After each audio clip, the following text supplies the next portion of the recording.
Morning student, मैं Satish sir और आज मैं क्लास 6 हिंदी व्याकरण पाठ 11 और है वह क्रिया।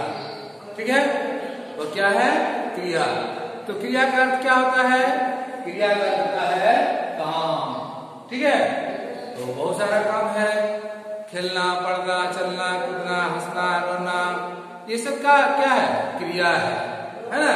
तो क्रिया की परिभाषा कैसे हम लोग देखते हैं कि जिन शब्दों से किसी काम का करना या होना पाया जाए वे सब क्रिया कहलाते हैं। ठीक है, वाक्य होता है ना, वाक्य में जिन शब्दों से किसी काम का करना या होना पाया जाए तब वे सब क्या कहलाएंगे? क्रिया कहलाएंगे।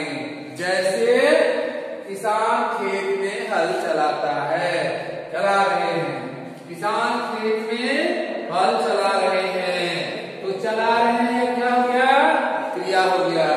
ठीक है, बकरी चल रही है, तो चल रही क्या हो गया? क्रिया हो गया।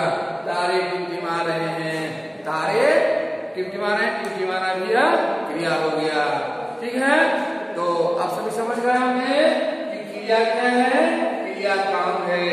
जिन शब्दों से किसी काम का करना या होना पाया जाए वे सब क्रिया कहलाते हैं। अब देखिए, अब हम देखते हैं कि किसी भी क्रिया को, किसी भी काम को करने के लिए क्या किसी व्यक्ति की जरूरत पड़ती है? नहीं, यानी कि क्रिया को करने वाला कोई न कोई होता है।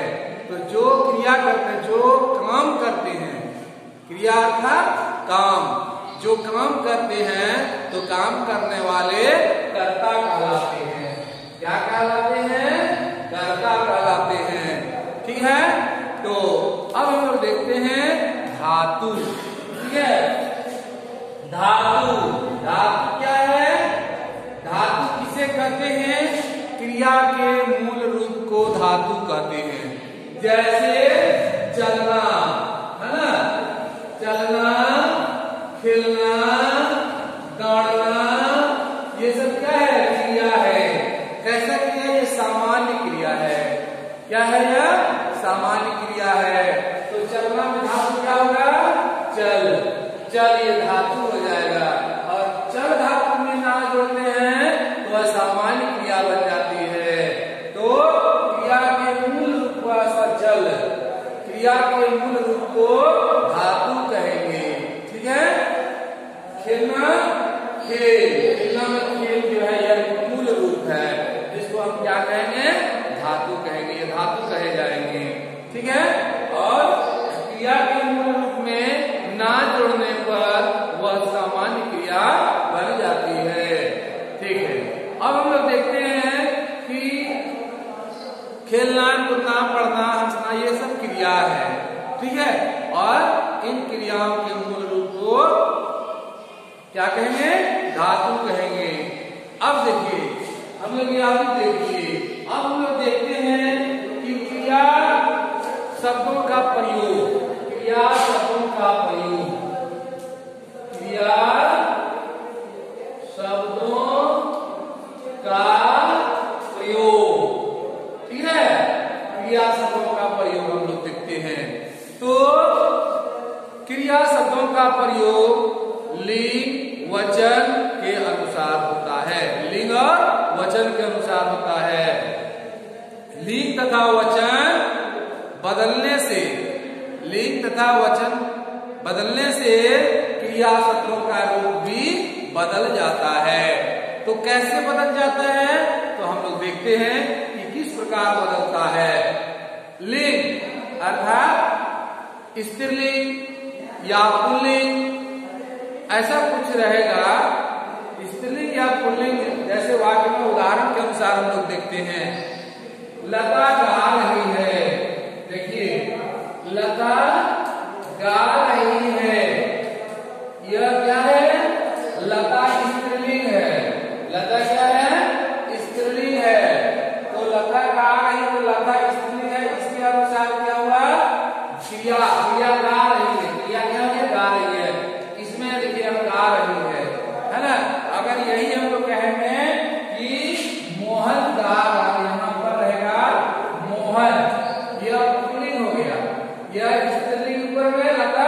यहाँ पुल्लिंग हो गया।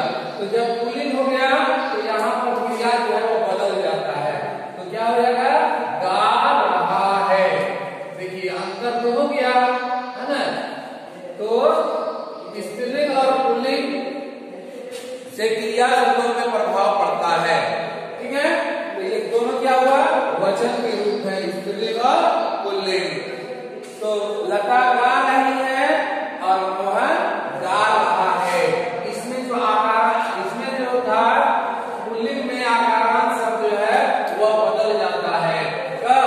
जब लिंग यानी कि स्त्रीलिंग हो, है ना, स्त्रीलिंग हो तो वह आकारात्मक जो है वह बदल जाता है। तो क्या? मोहन गा रहा है। अब मोहन जो है पुल्लिंग है, स्त्रीलिंग है लता, तो लता गा रही है। ये देखिए अंतर आ गया।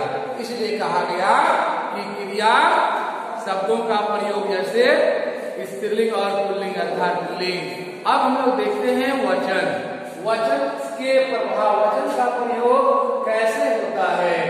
ठीक है, तो वचन का प्रयोग, वचन देखिए, वचन किस प्रकार वचन का प्रभाव पड़ता है। तो जैसे मान लिया जाए एक अच्छा देखिए इसमें क्या है कि एक वचन का प्रयोग होने पर, एक वचन का प्रयोग होने पर क्रिया भी उसी अनुसार प्रयोग की जाती है। जैसे कुत्ता भौंक रहा है, ठीक है, उदाहरण है कुत्ता भौंक रहा है, भौंक रहा है। तो कुत्ता एक वचन हुआ। ठीक है, अब इसको अगर हम बहुवचन में बनाते हैं तो होता है कुत्ते भौंक रहे हैं, कुत्ते भौंक रहे हैं। देखिए क्रिया में कुछ परिवर्तन हुआ है ना, क्रिया में कुछ परिवर्तन हुआ कि नहीं, क्रिया पर प्रभाव पड़ा कि नहीं। कुत्ता एक वचन है, कुत्ता भौंक रहा है। देखिए धनात्मक है, ये सकारात्मक था ना। अब यहाँ देखिए कुत्ते भौंक रहे हैं, यहाँ पर है और यहाँ पर है हो गया। तो देखिए वचन के प्रभाव से, वचन का प्रभाव किसको पड़ा? क्रिया पर पड़ा, है ना, कि वचन के अनुसार क्रिया हो रहा है। ठीक है, अब हम लोग देखते हैं कि एक वचन होने पर रहा है ना, रहा है का प्रयोग किया गया और बहुवचन होने पर रहे हैं का प्रयोग किया गया, है ना। आप देखते हैं कोई शब्द जो होता है वो आदरणीय होता है ना, जैसे दादाजी, यह आदरणीय शब्द है। तो कहीं कहीं ऐसा होता है कि गया की जगह पर गए शब्द का प्रयोग हो जाता है। क्यों? क्योंकि वह आदर सूचक शब्द होता है। एक वचन होने पर भी क्रिया जो है वह बहुवचन के अनुसार होता है। जैसे कहते हैं कि दादाजी खा रहे हैं, दादाजी तो एक वचन है ना, खा रहे हैं यह बहुवचन के जैसा हुआ। तो कहीं कहीं ऐसा होता है, कहां पर होता है? आदर सूचक शब्द के साथ होता है। अब देखिए कि क्रिया एक वचन रूप है ना गया है, दादाजी आदरणीय हो गया तो क्या हो गया? वहां बहुवचन का क्रिया हो गया। अच्छा, अब हम लोग देखते हैं कि कर्ता, कर्ता क्या है? काम करने वाला कर्ता कहलाता है। जो काम करते हैं वह क्या कहलाता है? कर्ता कहलाता है। माली पौधे लगा रहा है, तो काम क्रिया क्या हुआ? लगा रहे हैं, पौधे लगा रहे हैं ना, तो लगाना यह क्रिया है। लेकिन इस पौधे लगाने वाला भी कोई है ना, यहाँ पर कौन है? माली है, इसलिए माली यहाँ पर कर्ता हो गया। डाकिया पत्र बांट रहा है, तो पत्र बांटने का काम हो रहा है, बांटना काम हुआ, तो इसका बांटने वाला काम कौन कर रहा है? डाकिया कर रहा है, इसलिए डाकिया यहाँ क्या हो गया? कर्ता हो गया और क्रिया हो गया बांट रहा है। तो किसको बांट रहा है?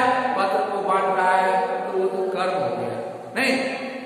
तो हम लोग इसमें अभी कर्ता के बारे में जानेंगे। काम करने वाला कर्ता कहलाता है। ठीक है, यह भी देखिए। अब हम लोग देखेंगे क्रिया के भेद। ये क्रिया है, हम लोग क्रिया के भेद को जानेंगे। क्रिया के क्रिया के भेद दो आधारों पर होता है। कितने आधारों पर? दो आधारों पर, है ना, कर्म के आधार पर, रचना के आधार पर। तो हम लोग देखते हैं, देखिए क्रिया के भेद कर्म के आधार पर, कर्म के आधार पर, और यह होता है रचना के आधार पर, है ना। तो हम लोग कर्म के आधार पर देखते हैं, कर्म के आधार पर क्रिया के भेद। कर्म के आधार पर क्रिया के दो भेद होते हैं, सकर्मक और अकर्मक। ठीक है, सकर्मक और अकर्मक। देखिए यहां पर कर्म के आधार पर क्रिया के भेद, है ना। तो क्या हो गया? अकर्मक और सकर्मक, अकर्मक और सकर्मक, है ना, सकर्मक। आप सभी पढ़ चुके हैं कि क्रिया कर्म के आधार पर जो है क्रिया के दो भेद, अकर्मक और सकर्मक। अकर्मक का अर्थ क्या होता है? जिस क्रिया के साथ कर्म न हो, अर्थात क्रिया के साथ कर्म नहीं पाया जाना, है ना। तो अकर्मक क्या? जिस क्रिया के साथ कर्म नहीं पाया जाता हो वह अकर्मक क्रिया कहलाता है। जिस क्रिया के साथ कर्म नहीं पाया जाता है, क्लियर।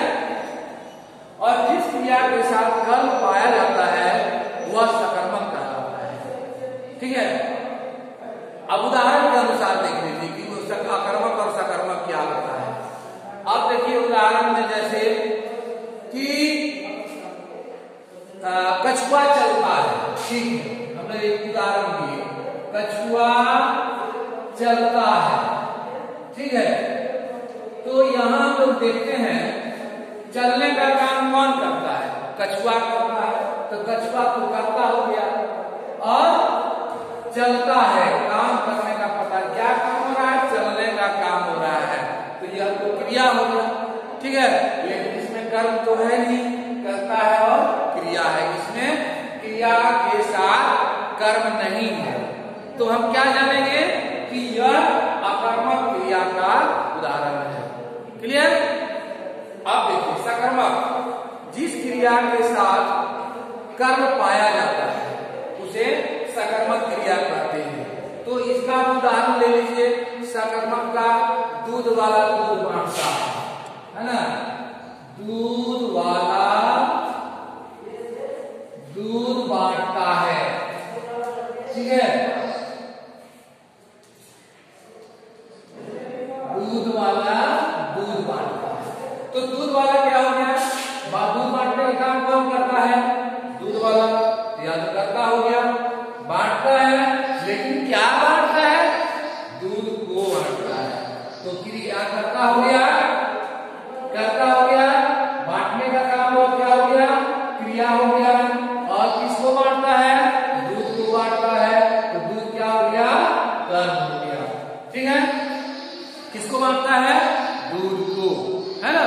तो दूध बांटता है, क्या हो गया? सकर्मक क्रिया के उदाहरण हो गए, ठीक है। आप सभी ने देखिए कि क्रिया कर्म के आधार पर क्रिया के दो भेद, अकर्मक क्रिया और सकर्मक क्रिया, ठीक है। आप समझ गए होंगे, ठीक है। आगे देखिए, सकर्मक में ही कुछ बताया जा रहा है। आपके बुक में देखिए, वहां कुछ उदाहरण दिया हुआ है कि दूध वाला दूध बांटता है, माँ साधु को भोजन देती है, बच्चे पानी पी रहा है, यहाँ पी रहे हैं, यहाँ बच्चा पानी पी रहा है ना, चूंकि एक है। अब देखिए इन सभी उदाहरणों में क्या क्या बताया गया? दूध, साधु और पानी, ठीक है। तो बच्चा दूध वाला दूध बांटता है, किसको बांटता है? दूध को बांटता है। तो उसमें दूध जो है कर्म हो गया। माँ साधु को भोजन देती है, तो कौन देती है? माँ। तो माँ क्या हो गया? कर्ता हो गया, देने का काम कर रही है, देना क्रिया हो गया। और किसको देती है? तो साधु को। तो साधु यहाँ कर्म हो गया। तो यह किसका उदाहरण है? सकर्मक का उदाहरण है। बच्चा पानी पी रहा है, तो बच्चा क्या हो गया? कर्ता हो गया, क्योंकि पीने का काम करता है, ठीक। और पीना क्रिया हो गया, क्या पीता है, पानी पीता है, तो यहाँ कर्म भी आ गया, तो यह क्या सकर्मक क्रिया का उदाहरण है ना। और सकर्मक क्रिया में क्रिया का फल कर्म पर पड़ता है, जबकि अकर्मक क्रिया में क्रिया का फल कर्ता पर पड़ता है। ठीक है, अकर्मक क्रिया में क्रिया का फल कर्ता पर पड़ता है, सकर्मक क्रिया में क्रिया का फल कर्म पर पड़ता है। क्लियर? अच्छा, जान गए इतना। अब देखिए कि सकर्मक क्रिया के भी दो भेद होते हैं। सकर्मक क्रिया के कितने भेद होते हैं? दो भेद होते हैं। कैसे दो भेद होते हैं कि आप सभी जानते हैं कि किसी किसी क्रिया में, किसी किसी वाक्य में क्रिया के साथ एक कर्म होते हैं तो वह एक कर्मक कहलाएगा, और किसी किसी वाक्य में क्रिया के साथ दो कर्म होते हैं तो वे द्विकर्मक कहलाएंगे। इस प्रकार सकर्मक क्रिया के दो भेद है ना। सकर्मक क्रिया दो प्रकार की, सकर्मक क्रिया के दो भेद है ना। कौन कौन है? एक कर्मक और द्विकर्मक। एक कर्मक और द्विकर्मक। देखिए, एक कर्मक और द्विकर्मक। तो द्विकर्मक क्या है? ये सब क्रिया है, किसका है? सकर्मक क्रिया के प्रकार में है ना। तो जिस क्रिया के साथ एक कर्म पाया जाता है वह अकर्मक क्रिया है, और जिस क्रिया के साथ दो कर्म पाए जाते हैं वह द्विकर्मक क्रिया। जैसे आप देखते हैं कि माँ खाना बना रही है, एक उदाहरण है। क्या है? माँ खाना बना रही है। देखिए, माँ खाना है ना, खाना बना रही है। देखिए क्या है, तो यहां हम देखते हैं कि माँ करता हो गया, बनाने का काम है, क्रिया हो गया। तो किसको बनाती है? खाना को बनाती है। तो यह क्या हो गया? कर्म हो गया। कितना कर्म है? एक कर्म है, तो इसको हम कहेंगे एक कर्म क्रिया। ठीक है। अब दूसरा उदाहरण है कि पिताजी ने बच्चों को खिलौने दिए। ठीक है, पिताजी ने बच्चों को खिलौने दिए। ठीक है, खिलौने दिए। तो किसने दिए? पिताजी ने दिए, कर्ता हो गया। क्या दिए? क्या दिए? खिलौने दिए। किसको दिए? बच्चों को दिए, और देना क्रिया हो गया है ना।